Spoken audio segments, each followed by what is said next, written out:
Berarti setiap hari itu selalu ada benturan antara korin dan vulkan di dalam tubuh manusia. Korin selalu, saya nggak bicara baik buruk ya.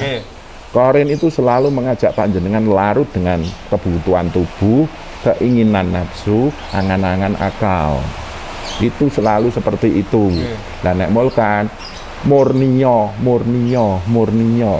sembah Gusti Allah kayak gitu. Jadi nek vulkan itu selalu mulukiyah terus berhubungan dengan Tuhan. Nek korin itu kerja terlena, kita menikah terlena dengan pernikahan kita, punya anak terlena, jadi pejabat terlena, itu korin Mas. Sakderenge nglajengaken mirsani video sakjangkepipun kula aturi kapurih nutul tombol subscribe supados boten ketinggalan video salajengipun. Kagem kemanfaatan video menika monggo dipun like, komen lan ugi share.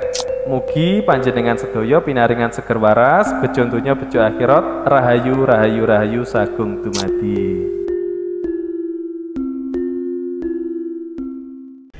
Assalamualaikum Gus Rofi. Waalaikumsalam warahmatullahi wabarakatuh. Alhamdulillah saged dateng padhepongane panjenengan. Nggih, matur nuwun atas silaturahminya, nggih. Niki wau kula saking Kediri niku penasaran kalih panjenengan Gus Rofi. Oh nggih, matur nuwun. Penasaran kalih lelaku-lelakunipun panjenengan nggih, Zaman rumiyin. Niku pripun Gus Rofi? Monggo dipun aturaken. Jadi saya ini dulu aslinya ya orang biasa-biasa saja, Mas. Cuman ya memang keluarga saya itu memang niki nyon ngapunten bukan dengan dasar kesombongan, ya memang saya dari kecil dididik dengan laku tirakat dan prihatin seperti itu. Tapi memang dulu nggak ada pembimbingnya, Mas. Jadi dulu saya ikut bela diri, Mas. Dari kecil saya dari SMP ikut bela diri, kebetulan yang ngasuh itu masih saudara kakak sepupu saya dulu di Bantul sana. Di Bantul. Nah saat itu memang banyak prihatin, Mas. Contohnya yang saya ingat betul waktu SMP sampai saya lulus kuliah, itu saya laku ganjil, Mas. Pripun niku? Jadi nek ngomong ganjil terus. Jadi nek ngomong ganjil terus itu 9. Itu saya harus ganjil terus itu. Terus yang kedua kalau saya berjalan itu harus dari kanan, berakhir harus kanan terus. Itu nggak tahu kenapa itu tiap hari selalu membimbing saya untuk kayak gitu dan itu otomatis. Terus saya juga ada laku semedi, ada laku pernafasan, olah nafas, olah cipta, olah rasa seperti itu. Tapi karena saya tidak ada guru pembimbing ya hasilnya gitu-gitu terus, Mas. Lah lama-lama tahun 2008 saya menemukan guru pembimbing yaitu guru saya dari Cirebon. Dari Cirebon. Masih keluarga dalam ya. Jadi beliau membimbing saya dengan ilmu Syatariah. Syatariah dibedakan dengan Syatariah ya. Itu beda sanad. Beda sanad Syatariah ini. Lah dengan beliau ini ya saya nggak lama, Mas. Saya belajar hanya 18 hari. Tahu-tahu saya itu sudah diangkat jadi guru mursyid. Dan saya diwisuda jadi mursyid. Saya juga heran, saya nggak tahu apa-apa tentang tasawuf, nggak tahu apa-apa tentang tarekat. Lah kok saya langsung disuruh jadi guru. Saya suruh ngajar di Jogja tahun 2008 kalau nggak salah bulan Maret awal. Dan nggak tahu, Mas, tahu-tahu saya paham tarekat. Lah itu dihiasi dengan apa yang sudah saya lakukan dari kecil, Mas. Olah tirakat itu tinggal saya kemas dalam wujud dzikir, dalam wujud tirakat yang sesuai dengan sanad guru saya itu. Alhamdulillah sampai sekarang berkembang pesat di Jogja maupun di Jateng. Dan alhamdulillah selama 13 tahun saya mendidik anak-anak itu, ya pengetahuan saya lambat laun lebih komplit kayak gitu, Mas. Akhirnya saya berani mengembangkan Syatariah mulai ya beberapa tahun ini gitu, Mas. Kalau jalannya ya yang jelas saya dulu ahli puasa, Mas. Saya itu antara puasa dan tidak banyak puasanya. Berarti dulu tanpa guru ya saat tanpa itu? Guru. Jadi mohon maaf. Bukan guru silat ya tapi? Dulu ada guru silat enggak? Tidak. Cuman kalau yang namanya ilmu ketuhanan wajib pakai guru, Mas. Tuh, dulu kan gurunya guru silat ya sama sih, ada semedinya, ada tafakurnya, ada nafasnya, tapi enggak dapat, Mas. Dengan adanya guru sanat Thariqah ini saya baru bisa, Mas. Jadi mohon maaf, guru zahir yang berwujud daging itu penting, Mas. Kalau enggak bisa ngoten niku. Berarti untuk membimbing kita ngoten nggih. Terus Gus, kados jenengan wau kan dawuh tentang itu, tentang laku ganjil. Nah, itu jenengan dapat dari mana lagu itu? Nggak tahu, saya itu dari kecil itu ada suara di dalam diri saya. Kerenteke ati. Kerenteke ati. Terus saya melaku kudu tengen dhisik. Dan mohon maaf, saya dari kecil itu agak indigo, Mas. Jadi saya kecil itu penakut. Jam 9 pagi di rumah nggak berani saya. Nah, kenapa, Gus? Ya tahu orang-orang yang menakutkan itu zaman dulu. Terus saya umpamanya di kamar mandi sendiri, itu ada pocongan tidur di kamar mandi, ya saya takut, Mas. Saya sholat, ada orang yang menari-nari di depan saya, tahu-tahu sajadah saya berdiri kayak gitu. Dari kecil saya tersiksa, Mas, dengan kayak gitu. Dengan keadaan seperti itu. Keadaan saya itu sangat menyiksa zaman dulu. Jadi saya tidak ada pembimbingnya, tidak ada yang mengarahkan. Malah diweden-wedeni. Malah diweden-wedeni kayak gitu. Terus saya di dalam saya ziarah kubur, kok saya bisa ngomong sama orang-orang kayak gitu. Yang ada di dalam kubur. Kadang simbah le. Nah, kalau saya cerita nanti malah saya dibully, saya kayak gitu. Mboten apa-apa. Jadi saya penakut zaman dulu, penakut sekali. Saya sholat mesti harus ditemani. Malam tidur kalau tidak ada temannya tidak bisa tidur, karena yang nemenin saya itu aneh-aneh, Mas, zaman dulu. Dan saya nggak kenal mereka. Satu, tidak ada pembimbingnya, tidak ada yang mengarahkan, dan saya mengalami hal seperti itu, Mas. Dan alhamdulillah dengan saya mendapatkan guru pembimbing di Thariqat ini, semuanya sekarang mulai tertata seperti itu, Mas. Ya istimewanya tidak ada, mungkin gawan bayi saja, Mas, seperti itu. Tapi sampai sekarang masih bisa melihat yang seperti itu, Gus? Orang yang sudah mengalami satu perjalanan rohani yang istilahnya lebih menitik beratkan kepada ketenangan, kepesahan sama Tuhan, terus selalu menghadirkan kesadaran ketuhanan dalam cipta kita, dalam rasa kita, itu lama-lama individu kita itu meningkat, Mas. Meningkat. Berarti lebih jelas lagi, Gus? Kita lebih bisa melihat soft yang lebih tinggi, atau istilahnya yang lebih dalam kayak gitu. Berarti seperti level kuntilanak, pocong dan lainnya itu masih kalau dikatakan level rendah, itu tapi masih bisa di setel ya. Saya kalau mau ingin lihat bisa, kalau enggak ya itu enggak kelihatan. Oh, berarti tapi tergantung ciptaan tergantung cipta saya dan kehendak saya. Kalau dulu kan enggak terkontrol, tapi sekarang saya bisa ngontrol. Oh ini saya nggak butuh lihat yang sosok-sosok kayak gini. Dengan istilahnya saya zikir kepasrahan, terus ya Bashir, saya berkehendak, saya ingin melihat yang level ini, itu bisa dikontrol. Kalau dulu nggak terkontrol, Mas. Terus umpamanya ada ini Jim bisa diajak ngomong tentang ketuhanan, ini enggak, itu bisa dibedakan, Mas. Seperti itu. Dengan saya riyadhah Thariqah ini, saya bisa nyetel semuanya itu. Dan bahkan saya melihat sosok-sosok yang selama ini belum pernah diceritakan banyak orang, Di sana ada yang namanya Dewa, Dewi, Bedara, Bedari, terus Sangyang, Dayang, itu ada seperti itu. Jadi levelnya lebih ke tingkat tidak menakutkan, karena mereka kalau perempuan cantik, Mas. Cantik, Kalau laki-laki ya ganteng-ganteng, Mas, nggak kayak orang-orang yang wajahnya rusak, ada taringnya, berdarah-darah, nggak kayak gitu. Dan mereka lebih condong, mereka punya kekhusukan, Mas. Mereka lebih khusuk daripada kita. Kepada Tuhannya masing-masing. Mereka lebih khusuk, mereka lebih disiplin, lebih khusuk lah. Itu kita bisa tukar pengalaman sama mereka. Mohon maaf, kalau di manusia kan ada agama, Gus, Kalau di alam demikian, apakah ada agama atau hanya ketuhanan saja? Mereka agamanya macam-macam. Ada yang Islam, ada yang Kapitayan, ada yang Hindu, ada yang Jawa, ada seperti itu. Tapi rata-rata mereka melihat Tuhan itu Tan Kinoyo Nopo Sang Yang Toyo, rata-rata kayak gitu. Tapi penyebutannya rata-rata juga Allah. Terus kita salam ya Assalamualaikum, seperti itu. Dan mereka punya kehusukan tersendiri berhubungan dengan Tuhan itu. Dan menurut mereka, kalau orang atau manusia itu kan yang namanya orang sempurna kan namanya Nabi, Rasul. Kalau mereka adalah Dewa, terus Dewi, Betari, Betoro, Sangyang, kayak gitu. Mereka kayak gitu.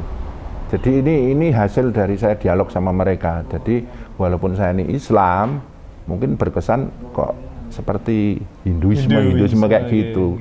Tapi mereka walaupun menganggap ada dewa, ada Sangyang, tapi mereka tetap mengatakan itu bukan Tuhan. Jadi Tuhan itu yang sudah tidak kita pahami, tidak bisa kita tan kenoyong kinopo, tidak terbayangkan. Jadi kalau mengatakan bahwa agama dewa itu mereka menyembah dewa, menurut mereka bukan. Mereka tetap punya tauhid tersendiri. Betul. Saya kemarin juga sharing sama temen Hindu Bali, ternyata juga demikian. Sami kalau kayak dengan aturan. Mereka juga menyembah itu, Mas. Betara apa? Dewa Wisnu, Dewa Brahma, Dewa Siwa. Tapi mereka bukan menganggap mereka Tuhan. Tapi mereka manifestasi dari Tuhan. Kalau manusia dianggap nabi kayak gitu. Seperti itu. Seperti itu. Terus Gus, jenengan mau kan dawuh kalau ada guru lahir berarti kan ada guru batin juga. Nah, itu guru batinnya jenengan itu siapa, Gus? Apakah diri sendiri ataukah dari makhluk lain, Gus? Oh, wah, itu prosesnya lama, Mas. Yang jelas kalau kita ingin menemukan guru sejati, kita harus menemukan diri murni dulu, baru menemukan diri sejati.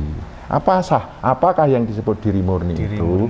Kita kan punya tubuh, kita punya raga. Raga butuh makan, butuh minum, butuh pakaian untuk supaya hangat, butuh rumah supaya nggak kehujanan, kanginan, butuh kendaraan supaya nggak capek. Yang namanya diri murni itu, mereka mencari itu, tapi dirinya tetap murni.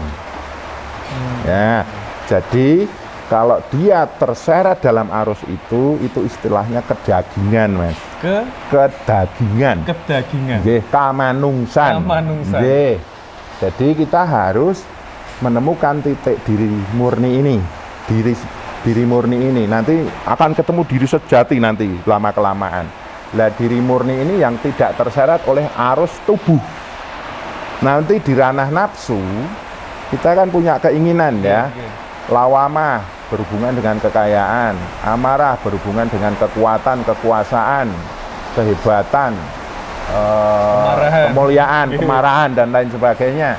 Sofia berhubungan yang enak-enak ya, lain jenis, makan enak, hidupnya maunya enak-enak tapi banyak yang dia inginkan, itu Sophia. Terakhir kita butuh ketenangan. Nah, diri murni ini sudah tidak terkena oleh arus nafsu itu. Nah, itu namanya diri murni. Berhubungan dengan akal, kita punya ilmu banyak, Mas. Ilmunya dari sana terkumpul. Si diri murni ini tidak boleh tercampur oleh kepandaian kita.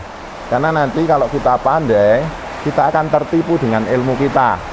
Kayaknya kita udah pinter, kayaknya udah usul ya, nyampe dengan Tuhan. Ternyata itu baru konsep dan persepsi.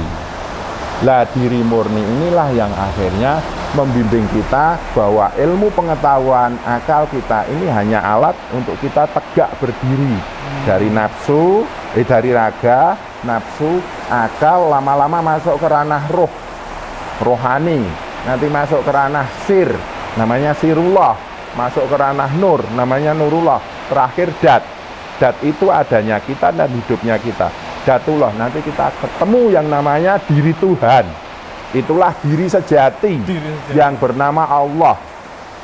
Iqra wa rabbukal akram alladzi 'allama bil qalam, yang mengajarimu dengan kolam, yaitu yang tertulis-tulis ini. Alamal insana malam ya'lam.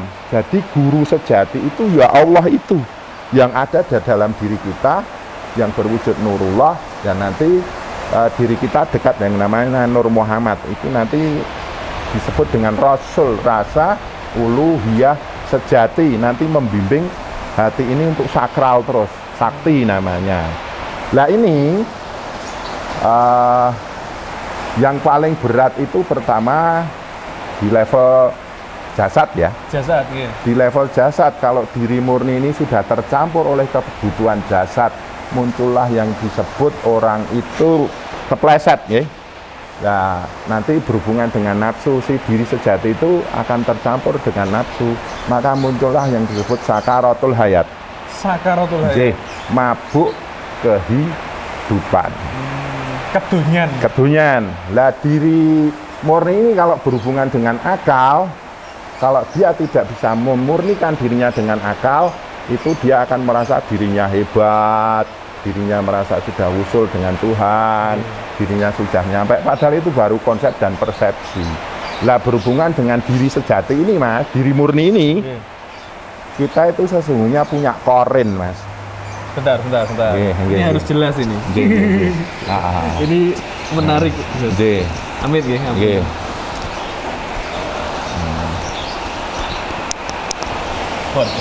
Korin. Semua orang punya korin Mas. Lah korin itu lawannya adalah mulkan. Korin ini selalu mengajak kita inna nafsa ala amaratum bisu. Jadi kalau orang mengatakan itu jin ya, itu sanepo nggih, itu bukan sosok jin masuk dalam diri kita, bukan. Itu persifatan jin. Persifatan jin. Yang sifatnya penasaran. Jadi kalau kita berhubungan dengan raga, jin korin ini, sifat jin korin ini akan membuat kita selalu terperosok dalam energi raga, energi nafsu, energi akal. Lah si mulkan ini berhubungan dengan tauhid mulukiyah, kita selalu tegak berdiri murni bersama Allah. Wallahu ma'akum aina ma kuntum. Nah, nanti di dalam perkembangannya nanti menang yang mana? Kalau menang yang mulkan di tubuh kita, ya nanti kita tetap cari uang, bekerja keras, tapi kita tetap murni. Di dalam nafsu, kita punya energi-energi nafsu, kita turuti, tapi kita tetap diri murni. Lah di dalam akal ini Mas yang repot. Ketika seseorang bisa mengalahkan korinnya, tapi simulkan ini tidak bisa membimbing dirinya untuk lepas dari daya akal, maka muncullah yang disebut jadab, majdub. Makanya orang nih di masyarakat umum katanya jadab itu keistimewaan, bukan Mas, itu kelemahan. Kelemahan. Orang disebut majdub atau jadab itu kan simulkan ini mendidik diri murni kita untuk masuk ke ranah roh. Tapi karena akalnya ini masih mengikuti, akal tidak mampu ke situ Mas. Akhirnya dia jadab, majdub. Akhirnya turun lagi Mas. Diulang lagi sampai di level akal, jadab lagi. Dia turun lagi. Makanya banyak sekali orang yang mengalami jadab berkali-kali. Itu titik lemah. Ada banyak kemungkinan. Mungkin akalnya terlalu pintar. Kedua, akalnya terlalu nggak pintar tapi tinggu terus. Yang ketiga ya, yang ketiga ya mungkin ada cedera akal Mas. Seperti itu. Jadi kalau di Torekoh kami tidak ada istilahnya jadab. Karena kalau sudah diri murni ini masuk ke ranah roh, nanti Allah akan meluaskan cipta rasa karsa kita dalam dunia kemurnian roh. Nanti kita menerima pencerahan yang disebut Nur Adam, Nur Muhammad. Nur Adam berarti nanti peleburan, fana, Nur Muhammad nanti terang. Nurullah nanti akan menemukan yang namanya dat sejati, hidup yang sesungguhnya. Jadi orang yang berjalan itu kalau mulkannya itu mendidik, itu dia nggak akan terkena jadab. Jadape wong hubungan karo raga nafsu kuwi jenenge sakaro, mabuk kehidupan. Kalau mati terjadi sakaratul maut, mabuk kematian. Nah, kelemahan akal majdub ini Mas. Ini bahaya. Jadi hati-hati kalau ikut tarekat kayak gini. Kalau tanpa pembimbing, simulkan ini nggak berdiri, maka banyak orang-orang majdub kayak gitu. Jadi tidak bisa otodidak kayak gitu. Nah, terus itu. Jenengan mau kan dawuh mulkan dan korin ya. Nah, cara untuk ini Gus, menguatkan mulkannya dan melemahkan. Kalau korin ini dilemahkan Gus ya seharusnya. Ya dilemahkan, tapi nggak bisa dihilangi. Itu kan bisa dibedakan ya Mas. Yang namanya mulkan sama korin itu sampai cari uang, bisa kroso. Iki aku katut ora. Tapi kalau sampai lali jiwa, golek duit ngantek mumet, kesadaran diri akan ketuhanan ini hilang, ya tidak bisa Mas. Berarti mulkan itu sama dengan kerenteknya hati atau bisikan hati Gus? Bisikan hati yang selalu dekat dengan Tuhan. Nah ini makanya ada proses zikir Mas. Ketika jenengan sudah lupa diri, isinya di sini harta, tahta, kehormatan atau lain-lain masalah-masalah hidup, maka harus zikir. Yang namanya zikir itu jenengan ngucap Allah Mas. Coba ini tadi kan kita bahas ilmu ya, otak kita isinya ilmu ya. Sekarang kita mau menggugah mulkan, ngucap saja Allah. Otak jenengan sadar Allah loh. Hati jenengan merasakan Allah toh. Lah itulah mulkan Allah. Jadi yang namanya zikir itu ngucap lafaz Allah atau nama Tuhan. Nek wong Jawa iso hong, iso muni iso muni napa lah, nek wong Islam muni Allah. Apa yang kita bahas tadi hilang Mas. Kesadaran kita adalah Allah. Allah. Kita merasakan Allah di situ. Nah, mulkan berdiri Mas. Makanya orang-orang Torekoh itu pasti ajarannya zikir Mas. Terus kita punya inti hidup di tubuh ini kan nafas. Ya zikir nafas Mas. Supaya nafas ini bisa membuat detak jantung, detak nadi menghantarkan darah. Nah sebelum itu kita semedi nafas, tarik, buang. Kita nggak mikir, kita nggak merasakan apa-apa, kita hanya merasakan nafas. Biar nafas itu bergerak menghidupi cipta rasa karsa kita, anasir dunia kita, raga dan nafsu dan akal kita. Setelah kita bisa menikmati nafas, ikuti lafaz ketuhanan Allah. Maka korin berdiri. Itulah yang disebut diri yang selalu sadar merasakan adanya Tuhan Allah. Lama-lama ya korin otak hilang Mas. Kita kan tadi bahas apa itu tadi. Coba ngucap Allah. Hilang Mas itu. Nah energi korinnya otak lemah. Kita udah nggak mikir ngeleh, warek, didit, randidit Allah. Kita hanya merasakan Allah. Kita udah nggak ngerasa tubuh kita baik, tubuh kita ini ganteng, apa elek, ayu, apa elek. Tubuh kita itu tua apa enam, muni Allah. Lah inilah mulkan ini hanya merasakan Tuhan, bahwa titik pancer hidup dan kehidupan kita, zahir batin, cipta rasa karsa hanya Allah. Ini yang mengantar mulkan Mas. Lah nanti kita tidak paham itu, kadang banyak mengucap Allah tapi tidak memunculkan kesadaran Mas. Makanya ngejawu nggih, maca iki ping pira muncullah yang namanya kodam. Nah, korin-korin muncul. Hati-hati ngucap Allah tanpa jenengan sadar Tuhan, merasakan Tuhan, itu akan memunculkan korin-korin baru Mas. Contohnya zikir ben sugih. Nah, itu memunculkan kodam men marai sugih. Karena sudah dibubui dengan nafsu. Ya, ketika mengucapkan Allah yang kita rasakan sugih. Sugih. Kita tertipu dengan diri kita sendiri. Kita ingin mencari sakti. Ya, kita ngucap Allah, zikir ini sakti.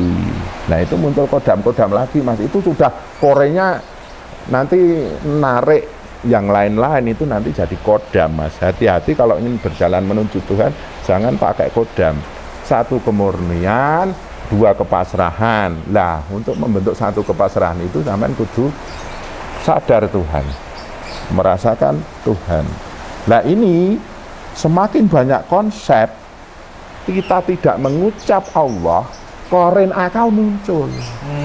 Makanya dalam perjalanan ini kita harus menyederhanakan konsep dan persepsi sing dikuatke laku. Ngeten niku. Sebab pamrihe otak eneng, pamrihe nafsu eneng, pamrihe raga eneng. Nek wong Jawa sepi ing pamrih, rame ing gawe. Nek ingin menuju Tuhan, rame omuni Allah. Iki seperti kon, Mas.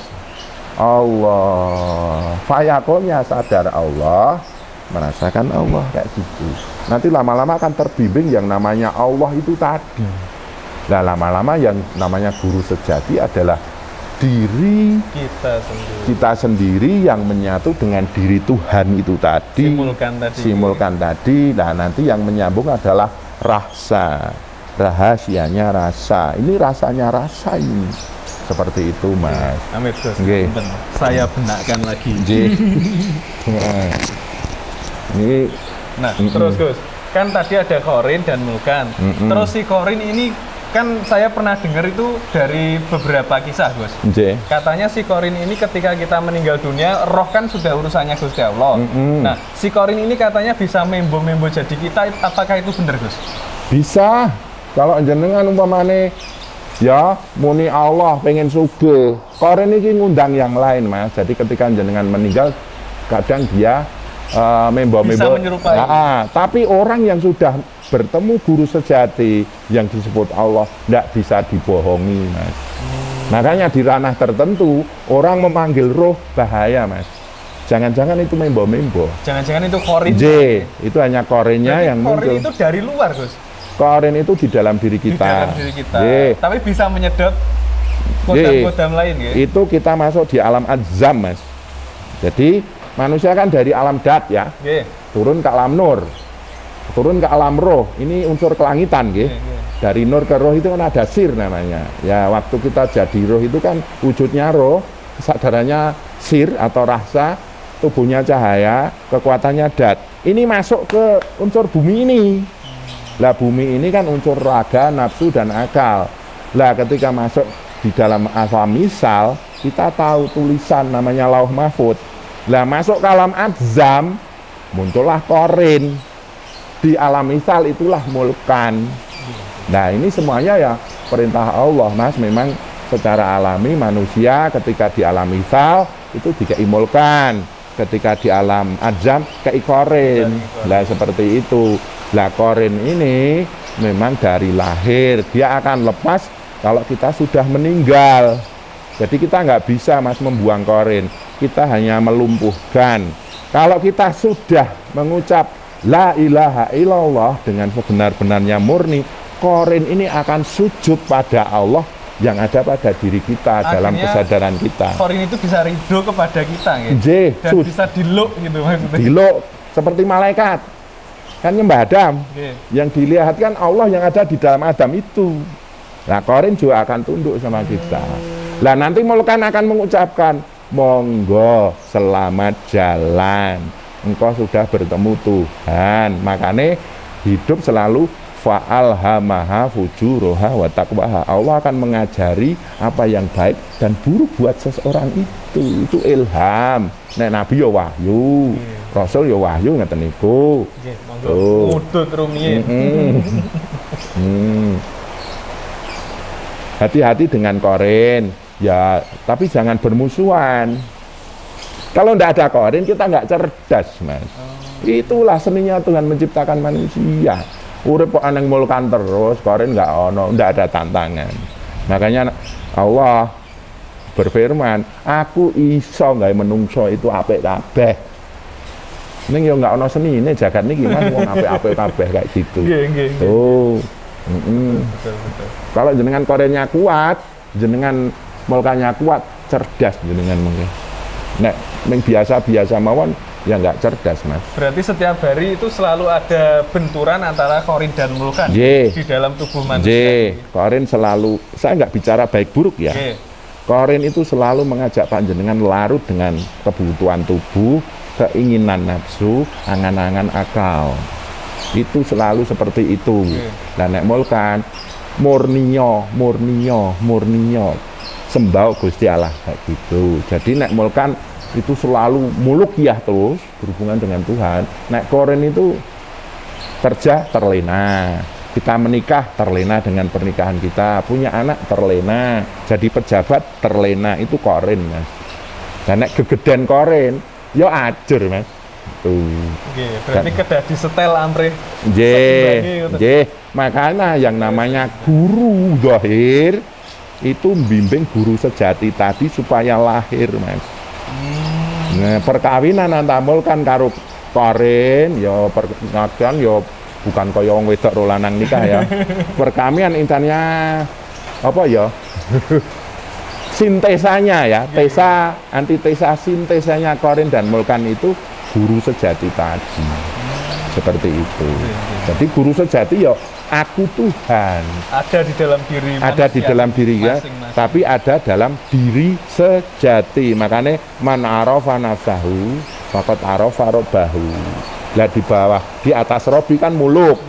Di atas muluk ilahi ya gitu Mas. Terus Gus, seperti jenengan katakan tadi kan bahwa sejak kecil itu jenengan sudah bisa melihat atau merasakan Gus kalau dibilangnya. Saya melihat dengan mata zahir. Mata zahir. Nggih, gila toh itu. Saya lihat cetha nuwi Mas. Lah itu mungkin mulkan saya udah kok mulkan ya. Mulkan saya nah itu bukan mulkan ya. Itu bawaan mata hati, mata batinnya udah mulai ada kayak gitu. Gawan bayi. Saya lahir bokong dhisik, Mas. Oh. Nggih. Simbok dulu pernah cerita saya lahir meledengi jagat. Ngeten niku. Nggih. Wah, itu si ibu bokong dhisik. Awalnya nyungsang, lahirnya bokong dhisik. Lah makanya saya punya nggak tahu kenapa kayak gitu. Itu saya muncul usia 7 tahun, Mas. 7 tahun saya mulai ngerasa, tahu-tahu itu siapa, dan mohon maaf Mas, saya melihat tembok, itu ada kehidupan di sana Mas. Ada orang ngumpul ini ngobrol ini, kelihatan Mas. Nah itu kalau saya di kamar mandi sendiri, melihat tembok itu ada kayak TV, seperti itu. Terus hujan ini kok di sana ada seperti penunggunya, terus angin itu kok ada yang istilahnya mengendalikan. Nah ternyata ketika saya masuk di Satariyah ini, itulah apa persifatan satu sosok yang mengendalikan ini seperti itu. Itu seperti itu, dan sekarang lebih disempurnakan. Saya berhubungan dengan alam-alam adzam, seperti laut kidul itu ada adzamnya, laut lor ada adzamnya. Adzam itu apa Gus? Adzam itu alam kerajaan di alam jin. Adzam itu ada ratunya, tapi rata-rata ratu Mas. Ratu? Nggih. Berarti sesosok wanita ya? Wanita, rata-rata wanita. Di sana itu, di Laut Kidul itu rata-rata wanita cantik-cantik. Dayangnya cantik-cantik. Di Dieng itu dewi-dewi cantik-cantik Mas. Cantiknya nggak bisa diukur Mas. Dan mohon maaf, bercahaya mereka. Seperti itu. Berarti tidak menakutkan ya? Kalau kita punya salah, mereka merengut saja. Dia wajahnya wajah nggak suka. Tapi kalau kita baik, mereka suka. Seperti itu. Ya kayak manusia kayak gitulah Mas. Terus kalau menurut mitologi atau spiritual Jawa, kan ada itu sosok-sosok seperti Eyang Semar, terus Nyi Roro Kidul, terus Prabu Joyoboyo dan lain-lain. Apakah jenengan pernah berinteraksi dengan mereka? Ada, saya berinteraksi. Ismoyo saya berinteraksi, Tejo Mantri saya berinteraksi, Manik Moyo saya berinteraksi. Saya sering berinteraksi. Kalau Manik Moyo itu aslinya Dewa Wisnu. Dewa Wisnu. Ismoyo itu Dewa Siwa. Kalau Tejo Mantri atau Antogo itu Dewa Brahma.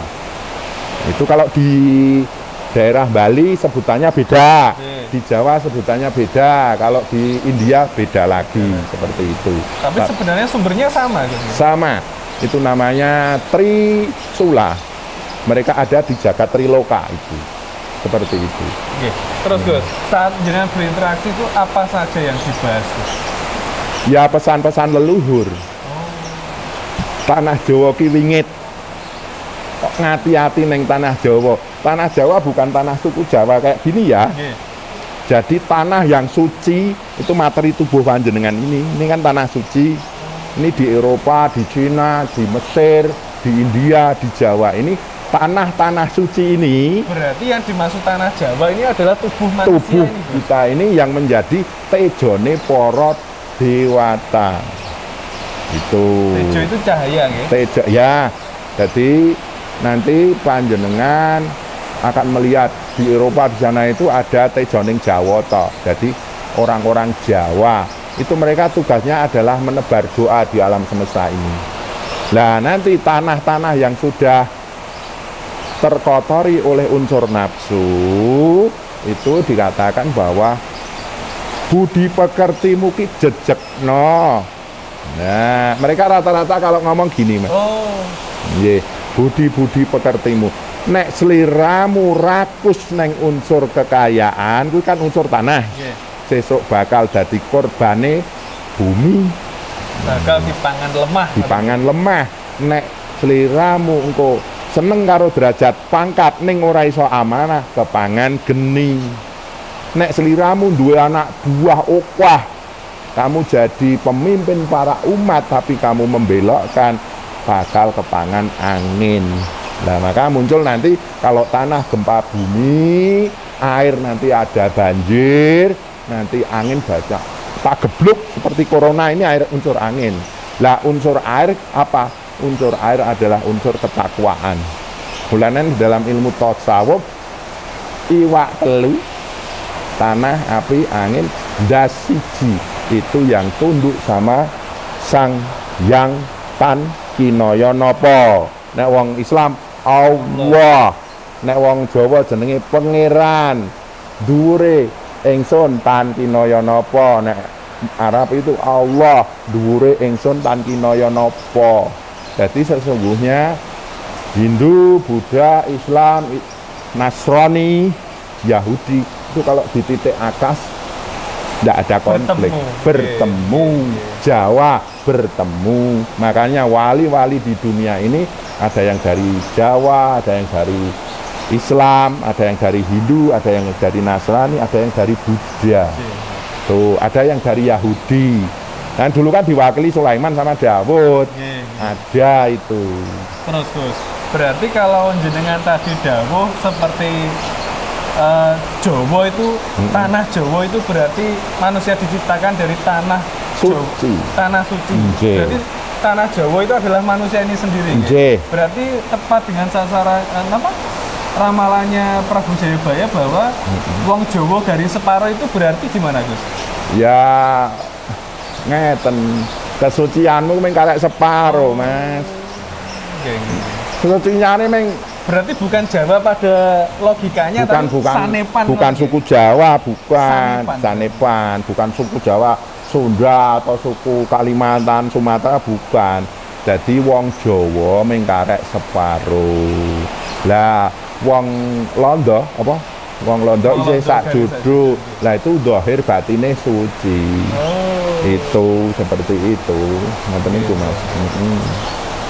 Terus seperti napa nggih, dawuh-dawuh saking Eyang Semar mungkin secara spesifik bisa di ini Gus.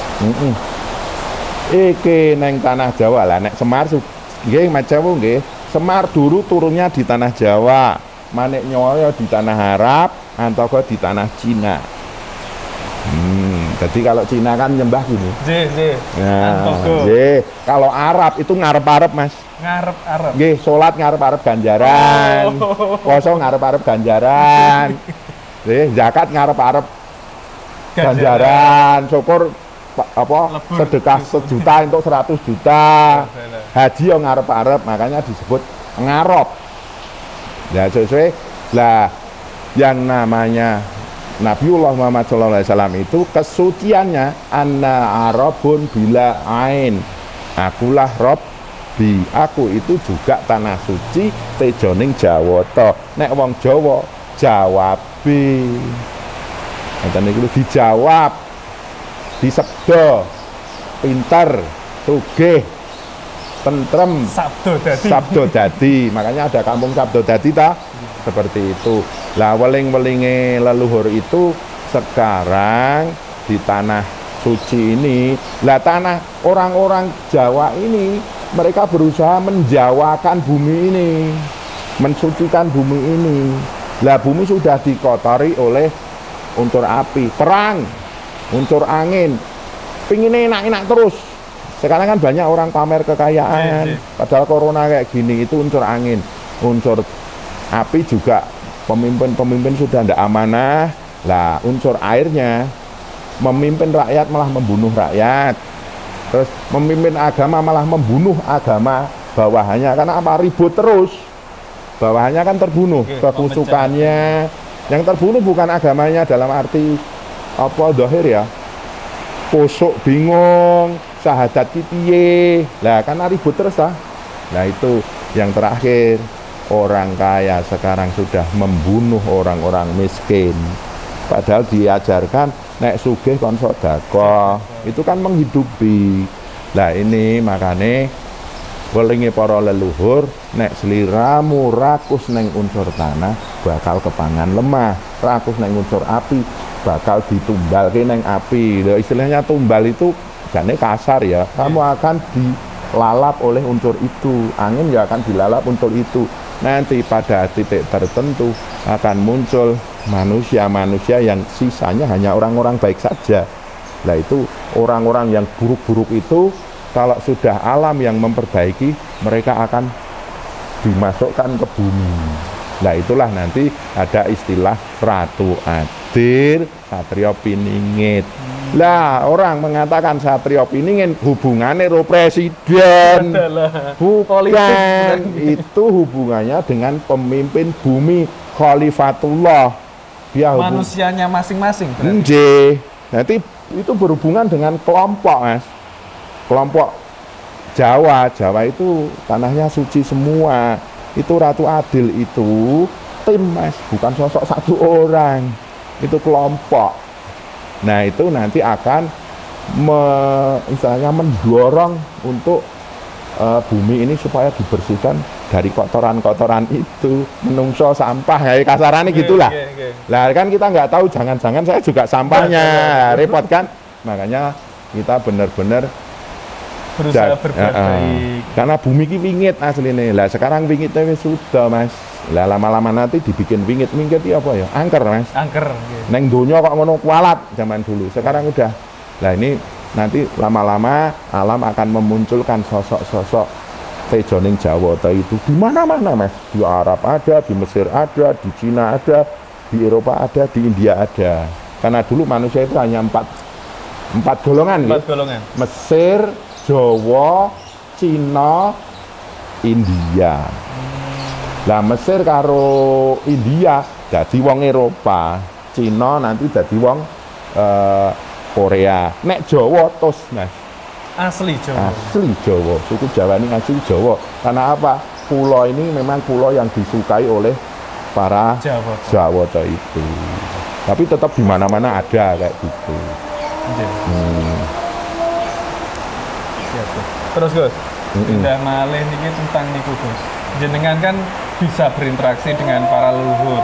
Niku apakah jenengan juga bisa merasakan masa lalu dan masa depan Gus? Bisa. Mohon maaf. Bisa. Bahkan anak didik saya suruh masuk di tahun 1200. Ada. Bisa Gus? Bisa. Tapi kan hanya golongan kami, kalau kita sebar ke orang, wah itu bohong itu. Bisa, Mas. Siap. Nah, sementara biasanya itu dulu Gus, karena ada azan. Oh, iya. Disambung lagi. Oh, iya. Ya. Ngopi dulu Gus.